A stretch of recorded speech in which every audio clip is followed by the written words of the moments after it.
Thank you for your patience. We're waiting for BB Coker to come, which is why we're holding up just a little bit, but we're going to get rolling because when BB does get here, she will be towards the end of the program.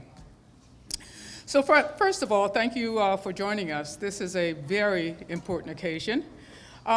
We are gathering today to witness the signing of a proclamation commemorating Black History Month in the city of Wilmington.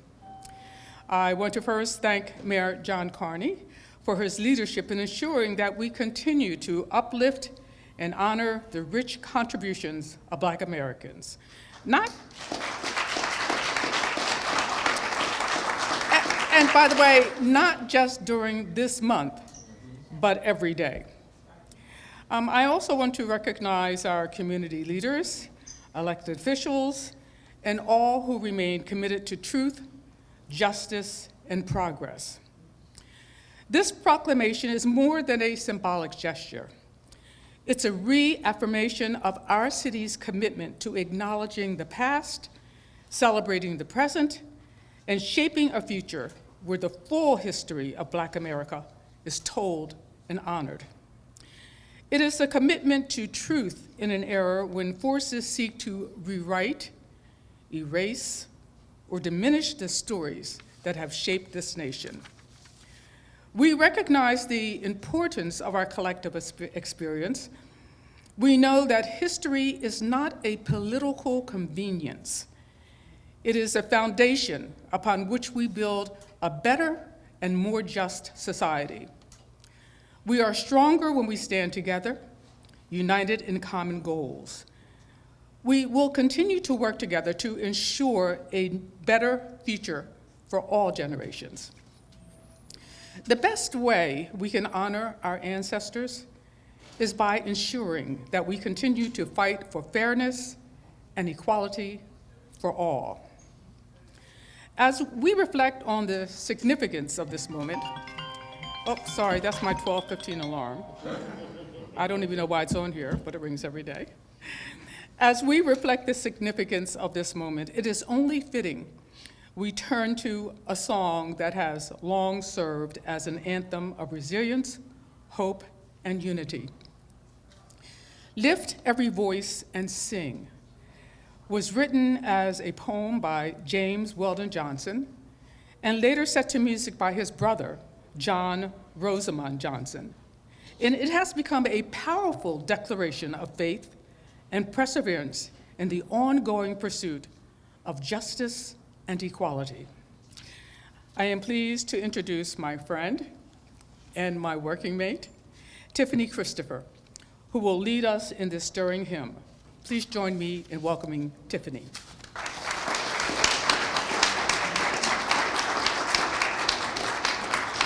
Thank you, Tina. I'm going to ask that everyone stand as we sing the Black National Anthem.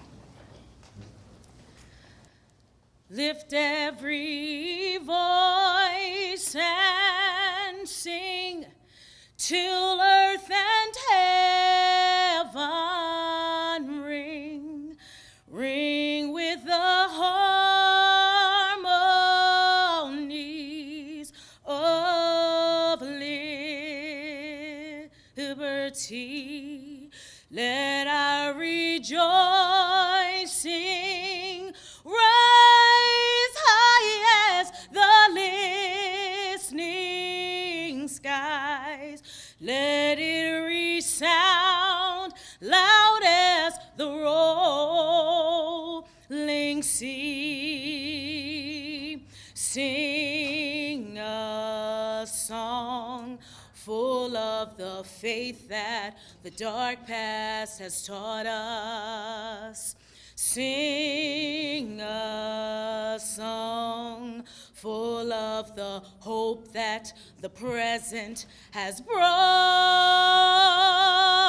us. Facing the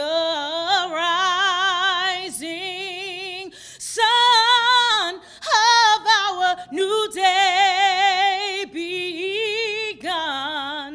Let us march on till victory is won.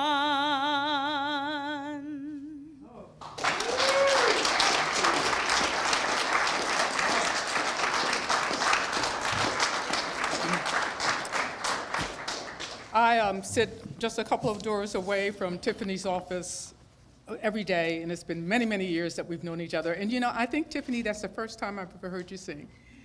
Absolutely amazing. Can we do it one more time for Tiffany?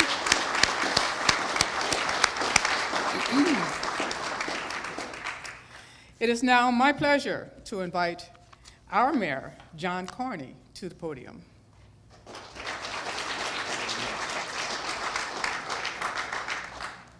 Thank you very much, Tina, and good afternoon to everyone. It's great to have our council president here. Thank you, Councilman Congo. We also have our new council president from Newcastle County, Councilwoman Johns. Thank you for joining us, and for everybody who's joined us for this important proclamation. So that was incredible. Like it was, as the lyrics say, lift every voice and sing. It was a great way to lift us up as we start this proclamation signing, and thank you all for joining us. As it turns out, this is really the first public event since I've been mayor. And people ask me all the time, how's it going? And how's it now being mayor? Miss Beebe, thank you for coming and making your way here. Come on right up front, Miss Beebe Coker. And my answer is it's been tremendous. And people say, well, what's the best part about it?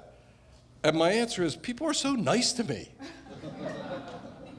I'm not sure, Mr. President, I haven't quite figured out what that's all about, but people are really, really nice to me. People who work in this building, people out on the streets.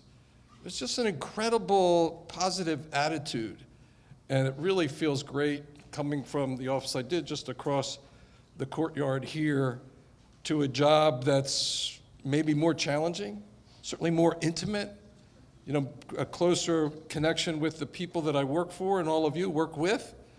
And so it's just been really great. I was told that we were supposed to wear Eagles colors today. So thank you those. I'm not gonna say anything about the people that showed up with Giants jackets on and a Giants hat over here. We know the Cowboy fans are hiding somewhere.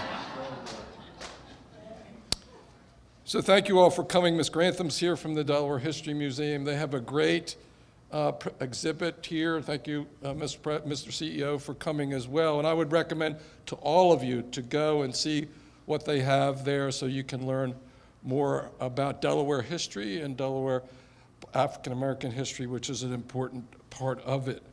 Those of us who take the state oath of office, in that oath, we pledge to always respect the right of future generations to share in the rich, historic, and natural history of our state.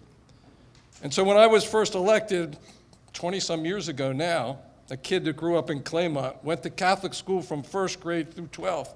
We didn't have Delaware history in 4th grade like the children who went to public schools did. So we didn't learn a lot about Delaware history, frankly. My parents were both from Pennsylvania and had that orientation. And so I've taken it very seriously as part of my job as lieutenant governor, as a member of Congress, as governor, and now as mayor, to learn our history. And that's why I was so privileged to sign House Bill 198 by Representative Sherry Dorsey Walker, which requires every school and every school district in our state to develop and teach a Black history curriculum. And I'm told that that is underway. The curriculum has been developed, and the schools across Delaware are incorporating Black history as part of their social studies. And it is an important part of our history here in the city of Wilmington as well. This is the Lewis Redding building. And just recently, the President of the United States awarded posthumously to Lewis Redding and to Chancellor Seitz, two individuals who were instrumental in the Brown versus Board of Education desegregation case litigated and settled in the early 1950s. In fact, the president also designated Howard Votek, Claymont Community Center, and Hockessin Colored School 107 as historic sites, part of that history trail that traces the desegregation of our schools across the country. You know, there's a saying that says, if we don't understand our history, we can't embrace the future. One of the recent events we had on Brown Board of Education Anniversary Day out at Colored School number 107, and by the way, if you haven't been there, you should go. They have a tremendous presentation of the history around that decision, the history of segregation and desegregation in the schools in Delaware in that facility. And they've done a wonderful job. We're out there every day. And I remember 2 or 3 years ago, Darrell Green had one of his middle school classes from a nearby Red Clay School District school. And they all had signs, and one young fella had a sign that said, "The past we cannot change, the future is within our reach." The future is within our reach. And for me, the obligation to understand Delaware history, to understand Black history in our state, is our way of embracing and winning the future. And so when I think about our obligations, particularly to education and education among our children here in the city of Wilmington, that history of segregation is an important part of how we move forward. I know Ms. Beebe has lived that history for most of her life. So I'm just delighted to be here with all of you to celebrate Black History Month in February, to sign the proclamation, the first one, as I said, that I'll do as the mayor of this great city. Thank you all for welcoming me into this office. Really, people have been really so nice to me. It's so nice, I have to go home when I see my wife, when I go home, I say, you know, the people at work are really nice to me. So I'm not sure what's going on there, but thank you very much for that, and I look forward to signing the proclamation.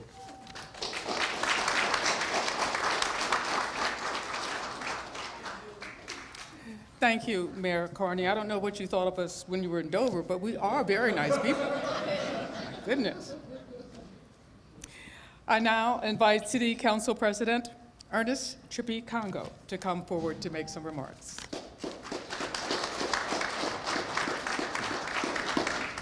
Thank you, Ms. Tina. I want to thank you first, Mayor Carney, just for inviting me to be a part of today's events, today's celebration. I think you were probably the first mayor since I've been on council to actually be nice to me. So I'm looking forward to our relationship. Yes, right, that's right. I'm looking forward to working with you and your team. But it is such an honor to be here. I want to thank all of you who have joined us. You know, it's always important that as we celebrate Black history that we continue to honor those who have come before us. But as Ms. Tina and as Mayor Carney also mentioned, it's important that we recognize those who are among us who are rewriting Black history. I look to my right and I see Ashley Christopher, who is just, I don't even know how to put into words what she does for not only the children here in our great city, in our state, but nationally. So let's give it up for Ashley. Of course, everyone knows Ms. Beebe, so no need to talk too much about her. I'm sure that she's going to come up here and say a few things, but Ms. Beebe, just thank you for everything that you have done for all of us. You know, many of us have no idea how much you fought and what you went through, but we appreciate you. I look at our current and first Black African-American female of Newcastle County Council, Monique Johns. Let's give it up for her. You know, I look forward just to working with all of you, all of my colleagues as elected officials, and just the community, just to make sure that we are making Wilmington a better place for all of our children. Mayor Carney, he talked about it briefly about our education system and how we have to work together to make sure that we are making our future leaders prepared, making sure they're prepared for whatever may come before them. So I look forward to working with you all. Again, thank you so much, Mayor Carney and your team, and let's do what we can for our children. Thank you.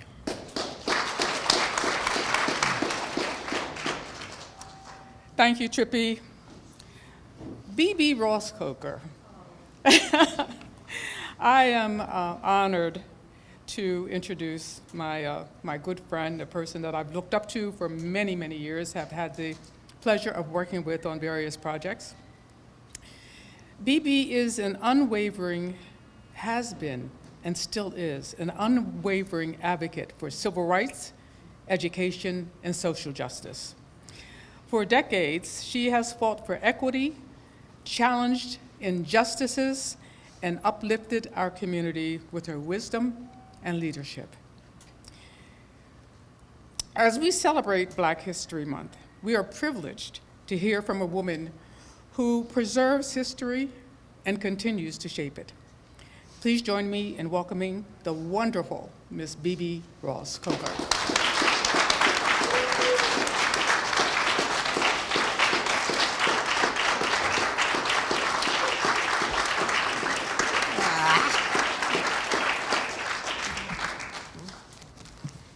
I really appreciate that, but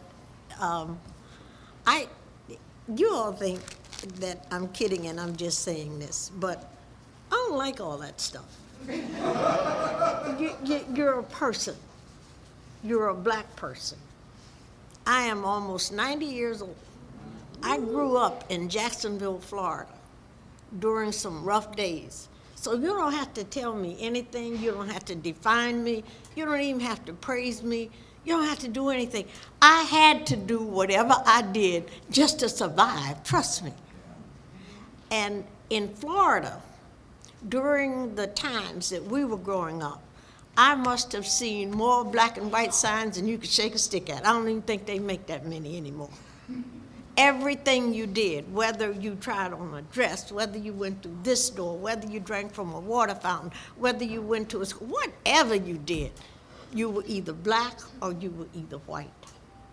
Now, I will say this, the advantage that I had, and this is bragging, I really am bragging, ain't no point in lying about it, because I want all of you to know, the advantage that I had, I came from a family. Now, I told you how old I am. I'll be there November. Yeah. My grandfather finished college. My grandfather finished Howard University, 1890-something, whatever it was, okay? Yeah. And that is bragging, but it's true. He was Scott Wood, and he was one of the first Episcopalian Black ministers in the country, I guess. But it was Scott Wood, Reverend Scott Wood. He was at Holy Cross Episcopal Church in Pittsburgh, Pennsylvania for something like 40-some years. And I never took to the Episcopal Church. I always liked either Baptist or AME, and still do. And it was because the people don't like to tell you stuff like that. But back in my day, there were the influence of what whites thought about Blacks and who they were. That was huge. You had to speak a certain way. You did a certain thing. You were polite and whatever. That made you acceptable. People don't want to talk about this, but if you're going to talk about solid race relations, talk about it in real terms. Stop trying to make it like Blacks were all this, or whites were all that. No. For a long time, I can remember growing up and having my mother to say, you don't do this in public. This is how you dress, this is how you walk, this is what you do, okay? My mother graduated from the University of Pittsburgh. My dad graduated from Wilberforce College. And I always found that interesting. But then it dawned on me that my dad was a product of the AME church. My mother was a product of the Episcopal, the Anglican Catholic Church. Weird. These are things that people don't talk about a lot because everybody wants to think that all Black people, quote, colored, Negro, whatever we were at the time, were the same. That's not true. Everybody has a different story. Everybody is not so much influenced, or their lives were not that much influenced by where they came from. It was how you grew up, who you were, et cetera, et cetera, et cetera. And for you to hear more than once that you were in the South now, excuse me, that you were to do certain things because this was the way that whites did it in terms of how you spoke, where you walked, where you went, and that kind of thing. Trust me, that's very true. It was true. This is the way, instead of your being reared in a way to say that it is polite to say thank you, or it's polite to do this, that, and the other. It was always the concern in too many families that I knew about to worry about what white people would think about you as a child and your family when you were out in public. Trust me, y'all, that's true. Nobody wants to tell you that. But if you're going to understand, in my way of thinking, if you're going to really understand the business of a black community, a race of people, a white community, that race of people, then you really need to know what the truth is and how all these kinds of things came about. The interesting thing is, and I'm not going to bore you with it, but the interesting thing is the bottom line, which is the most ridiculous thing I've ever heard, has always been the color of your skin. Can you believe that? All of this crap was based on the color of your skin. You were brown skin, you were black, whatever. And for a long time, in the black community where I grew up, black was a word that you didn't want to call each other. Trust me when I tell you, influences of the majority race on the black community have been heavy. Very, very heavy. And we're just getting to the point now, in my estimation, that we recognize that black is beautiful. It's not about a color. It's about who you are, your intelligence, what you want to be, think for yourself. And I would say to anybody who has children or whatever that look like me, allow those children to define themselves for themselves. Not what you think, not what white folks think, not what anybody thinks. Let them find definition for themselves. It's extremely important.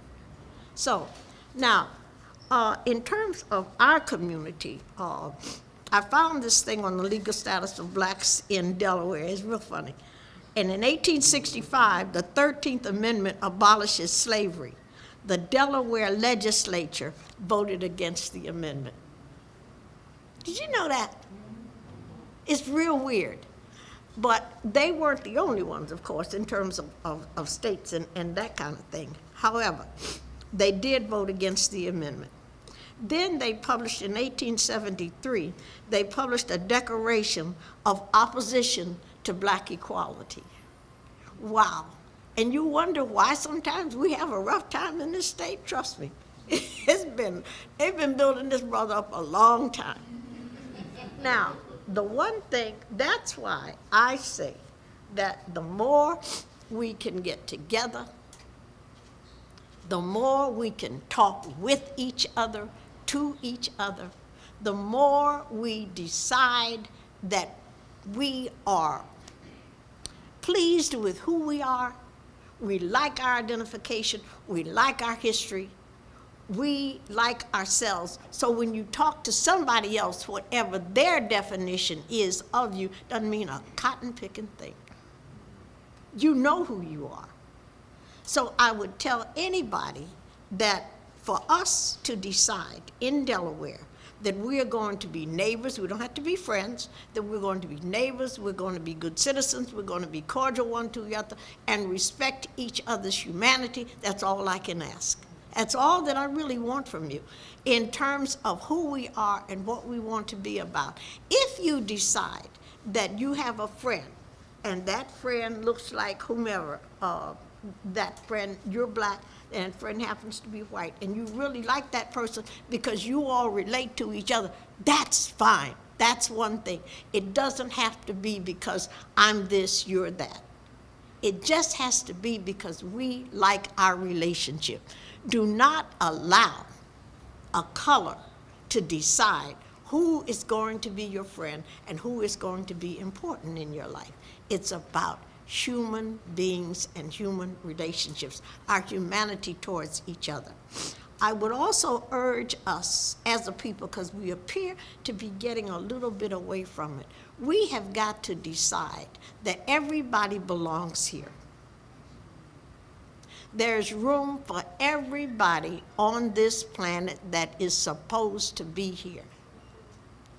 And it is not up to us to decide individually who we think should have more space on the planet than somebody else. We've got to. Yeah. Now, in order to do that, it simply means that you have to respect yourself and you have to respect others just like you respect yourself. It's important for you to define you for you. I don't think that there is anybody on this planet, not even my mother when she was living, that could give me definition. And not because I thought I was so special, but I did. It really. But it was just the idea that you want to be who you are. And I guess what I'm saying to all of us, allow people to be who they are. And if, in any case, you really care about somebody, if there is a rudeness or something about that person that really does need, for their own sake and for the goodwill of others and for the benefit of others, that it needs to change, learn how to tell people in a decent way, you know what, that's not too cool. That you don't really want to do that. Learn how to be, what's the word? Learn how to be a friend of humanity to humanity. Stop taking for granted that if you say something to me, that I'm going to be angry because you're white and I'm black. That is so stupid. What in the world does the color of a person's skin have to do with whether I like you or not? Duh. Does it come off? I don't think so. I don't think so. And if it did, what color would be under there? I think red. And if I'm not mistaken, that's about all of us, unless you've got something that I don't know anything about.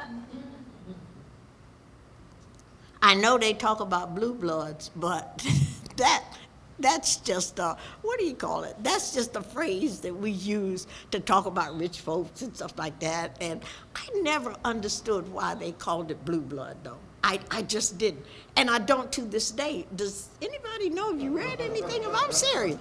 But you know, all of a sudden, if you're rich and you're this, that, and the other, white, black, pink, or green, you're a blue blood. Bah! Yeah. Okay. Now, the legal status in the state of Delaware was really interesting. Like I said, in 1865, the amendment that abolished slavery, Delaware legislature voted against it. Okay. Then the 14th Amendment guarantees equal protection for all races under the law. The Delaware legislature voted against that. Then they did, in 1870, there was the 15th Amendment giving us the right to vote. Delaware legislature voted against that amendment. Now, then in 1873, get a load of this. This is just weird, but we are weird in Delaware anyway. Delaware Assembly publishes a declaration of opposition to black equality. This was our state. Now, be it resolved that the General Assembly of Delaware proclaims its unceasing opposition to making Negroes eligible to public offices, to sit on juries, and to their admission into public schools where white children attend, and to any and every measure designed or having the effect to promote the equality of the Negro with the white man in any of the relations of life. That's what we did. That's what we did here in Delaware. Now, I'm not going to beat that to death, and I'm going to tell you why. I've often asked myself as an adult, if black people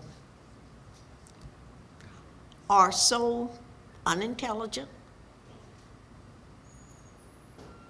insufficient for work, unable to do so many things, then why do you have so many, or why did we have so many laws against them becoming equal? If I'm that dumb, I could never be equal to you. Why would you need a law against me? You ever thought about that? And I started reading all these laws over, in our Constitution, all that kind of stuff, that made us a little less than because the law wants to provide that. And I'm thinking, if I'm dumb, if I'm able to walk and chew gum at the same time, then you don't need any laws against me. Just stop selling me chewing gum. Really. So I kind of think that our country, in a sense, missed the mark a long time ago, and I think that they all recognize that now.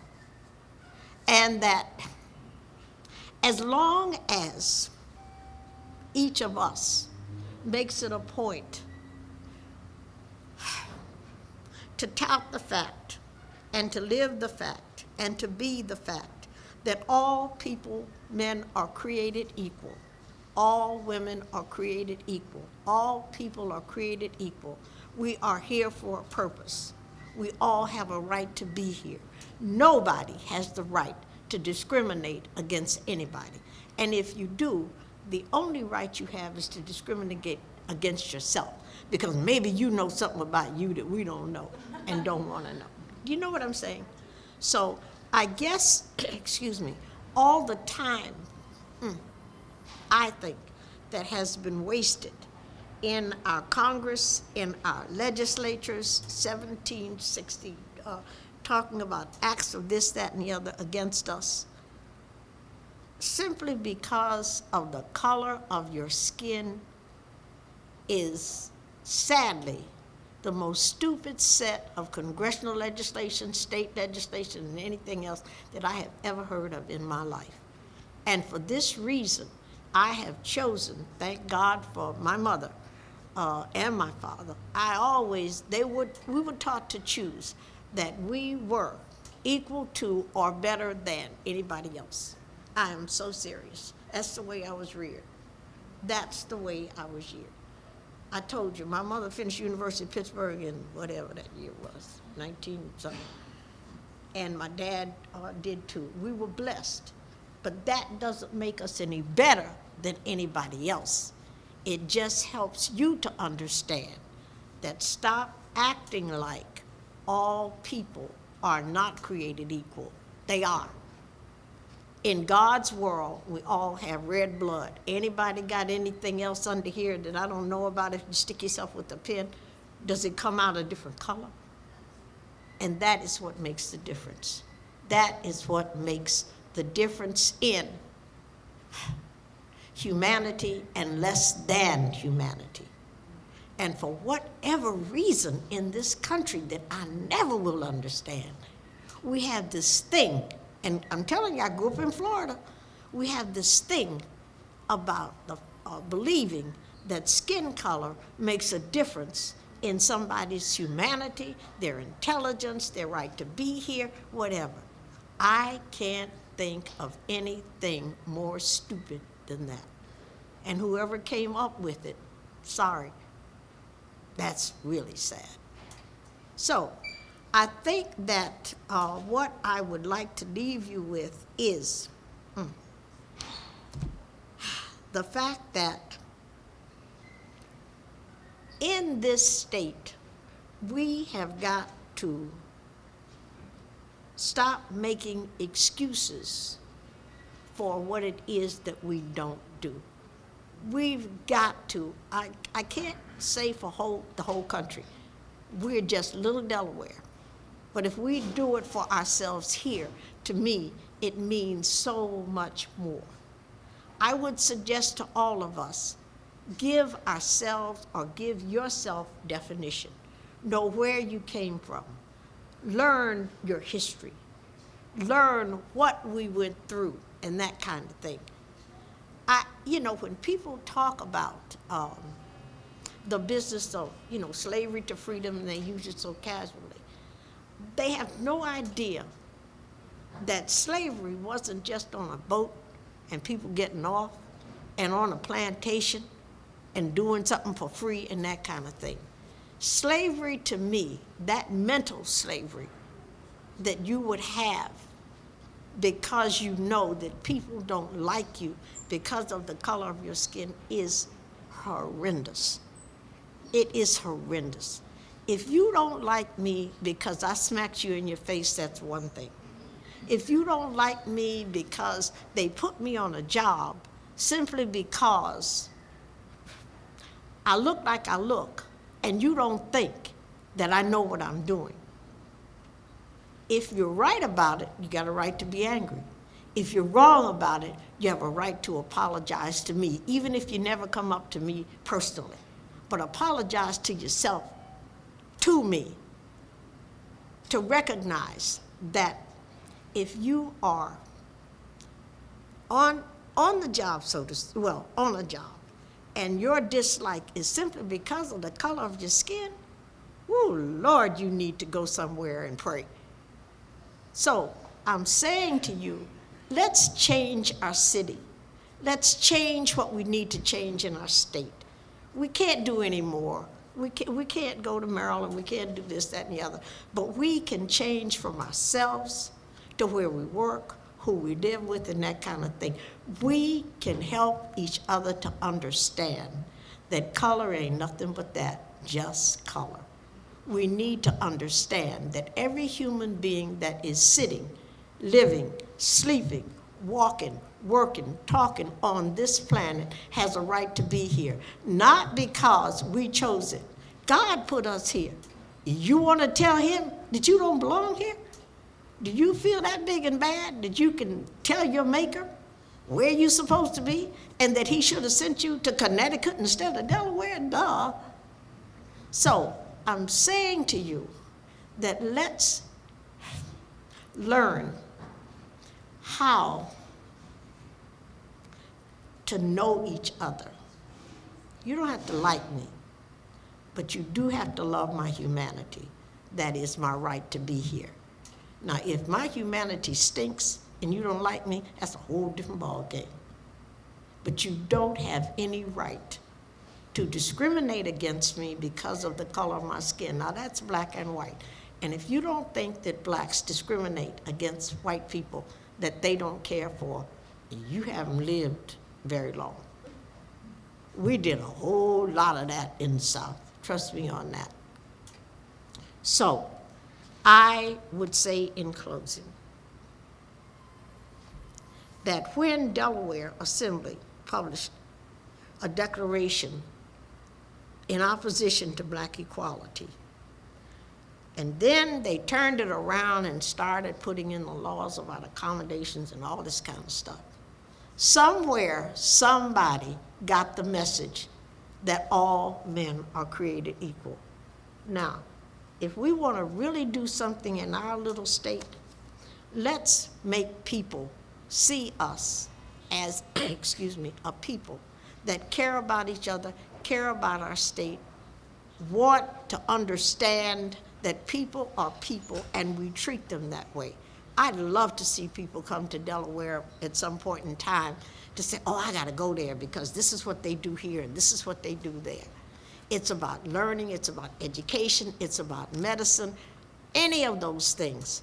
All people have the right to a decent life.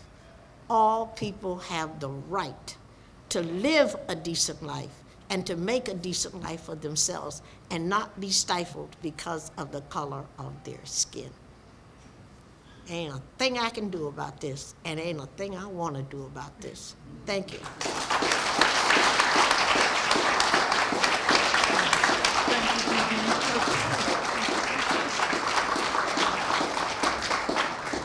Thank you, Bibi. I know that Bishop Gibson will be giving a benediction at the end of this ceremony. However, can we get an amen for Bibi?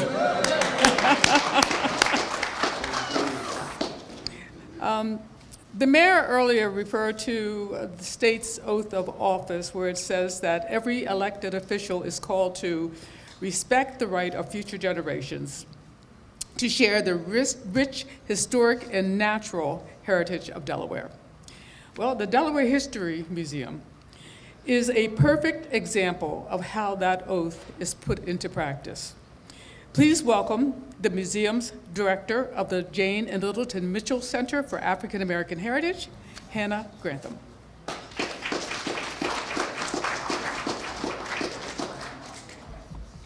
Thank you very much. That's a tough act to follow, Miss Beebe.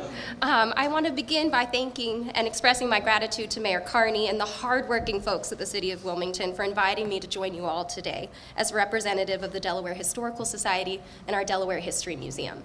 I'm going to take a brief moment to step aside from my written notes just to say I am the child of a city employee and I recognize what you all do. I am a grandchild of servicemen. I'm a great-grandchild of domestic servants. So your service is seen and appreciated at all levels of our society. Back to my scripted message. As the director of the Jane and Littleton Mitchell Center for African American Heritage and a museum professional who has been working to protect Black heritage for years, I'm eternally grateful to the City of Wilmington for reaffirming at this point the significance of Black history during these historic times that we find ourselves living in. Over the last several weeks, I, like I'm sure many of you and other members in our communities, have really struggled to make sense of the flurry of headlines and announcements that impact all of us. Black history is again threatened, and the recent progress we have made in telling diverse American stories has literally been papered over or scrubbed from public platforms. The executive orders and the challenges we're facing today troublingly parallel the unjust laws that Ms. Beebe Coker just mentioned. Life is not normal, and business cannot go on as usual. It is a time for all of us together to be vigilant, active defenders of the truths we know to be true. Recent events are scary and disheartening, but I believe strongly that they have revealed the importance of cultural heritage work. The past has profound lessons that we can learn from today, and the Mitchell Center for African American Heritage is committed to continuing our work to uplift the stories and the collections of Black Delawareans that provide models of how we, in this present, can band together as a community to make positive change, or if you will, to drum up some damn good trouble, as African Americans living in Wilmington have long done. Our rich local history here in Wilmington of Black organizing and social movement building has echoed across the nation for centuries, and it will continue to have meaning. We can make a difference here. It starts with us.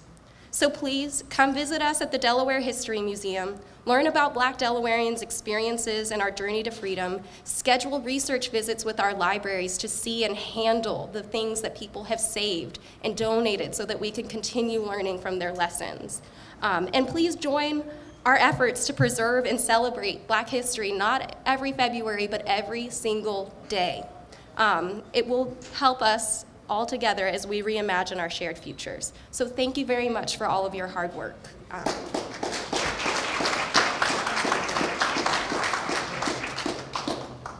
Thank you so much, Hannah. Okay, so now is the moment. So I'll ask Mayor Carney to come forward to sign the proclamation, also all of the speakers who are here today and any elected officials who are in the audience. Please come up. Everybody who spoke and our elected officials. Yeah. Just kind of got it.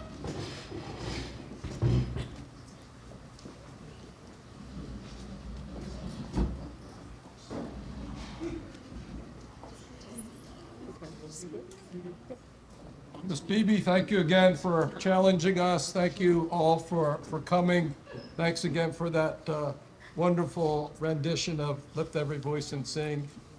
And now it's my privilege as your mayor to read this proclamation, which reads, whereas Black History Month affords all Wilmingtonians the opportunity to celebrate the many contributions African Americans have made to our city's economic, cultural, spiritual, scientific, and political developments for centuries, and whereas this uniquely American celebration, rooted in Dr. Carter Woodson's Negro History Week, established in 1926, was expanded in 1976 to encompass the entire month of February, a month that includes the birthday of civil rights pioneer Frederick Douglass, And whereas the observance of Black History Month calls attention to the ongoing need to confront racism and bigotry in all forms while building a more just society that lives up to its democratic ideals, both here in Wilmington and our nation as a whole. And whereas the theme of Black History Month 2025, quote, African Americans and labor, close quote, expresses that work in all forms, whether voluntary or forced, skilled or unskilled, vocational or unpaid, has deeply shaped the collective experience of African Americans. It remains a central theme woven throughout Black history and culture, influencing both struggles and triumphs in profound ways. Whereas it is extremely fitting to sign this proclamation today, February 7, 2025, to celebrate the 99th anniversary of Negro History Week, which led to Black History Month, be it hereby known to all that I, John Carney, Mayor of the City of Wilmington, proclaim the month of February 2025 in Wilmington as Black History Month in Wilmington, and encourage everyone to honor and embrace the richness of African American history and culture, which make our city such a unique and prosperous place. It is indeed my privilege to sign this proclamation. There we go.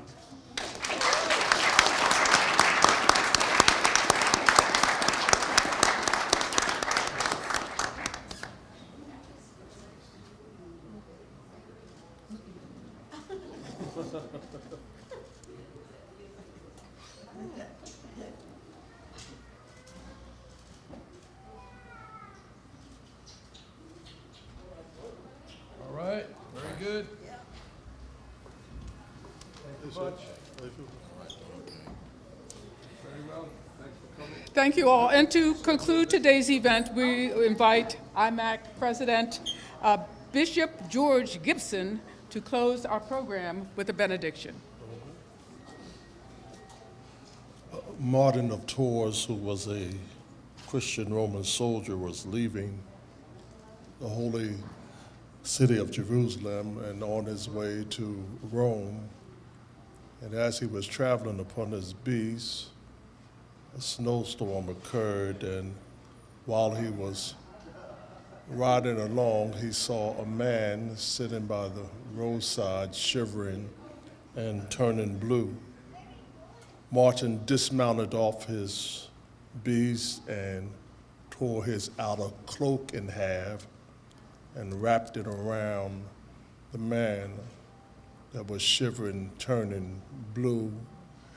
And as he rode on to Rome, the storm became so fierce that he had to pull aside and pitch tent.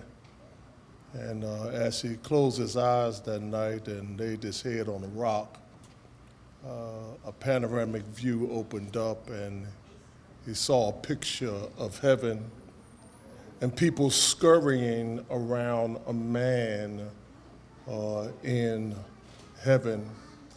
They were all surrounding this man who had a tattered and torn cloak wrapped around him.